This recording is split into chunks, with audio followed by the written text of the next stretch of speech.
হবিগঞ্জে জাতীয় নাগরিক পার্টি বা এনসিপির নেতাদের ওপর হামলার ঘটনাকে ঘিরে দেশজুড়ে শুরু হয়েছে তীব্র রাজনৈতিক বিতর্ক।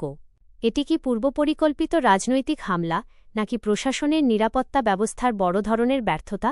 আবার কেউ কেউ প্রশ্ন তুলছেন, বাংলাদেশের রাজনীতিতে নতুন শক্তির উত্থান কি পুরনো রাজনৈতিক সমীকরণকে আরও সংঘাতময় করে তুলছে?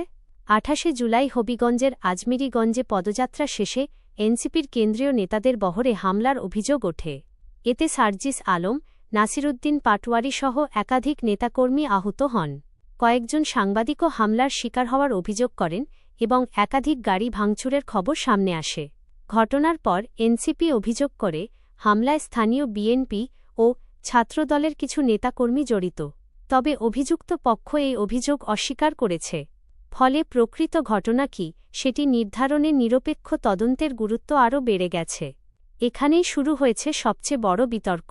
প্রথম প্রশ্ন, যদি হামলার আশঙ্কা থেকে থাকে তাহলে পর্যাপ্ত নিরাপত্তা নিশ্চিত করা হল না কেন?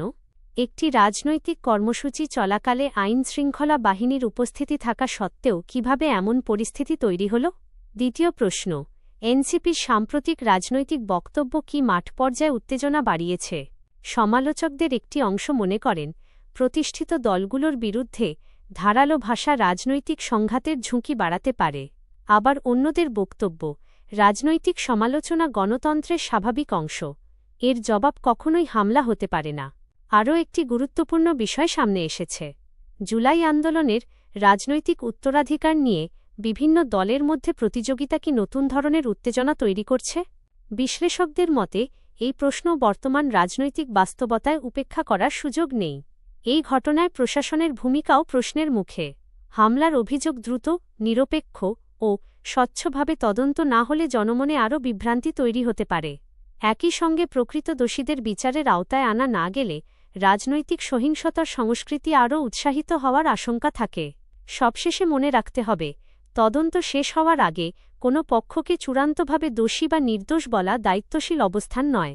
তবে একটি বিষয় পরিষ্কার, রাজনৈতিক মতভেদ থাকতেই পারে, কিন্তু তার সমাধান সহিংসতার মাধ্যমে নয়, আইনের শাসন ও গণতান্ত্রিক প্রক্রিয়ার মাধ্যমেই হওয়া উচিত। আপনার মতে হবিগঞ্জের এই ঘটনা কি পরিকল্পিত রাজনৈতিক হামলা, নাকি নিরাপত্তা ব্যবস্থার ব্যর্থতা, নাকি এর পেছনে রয়েছে আরও বড় কোনো রাজনৈতিক বাস্তবতা?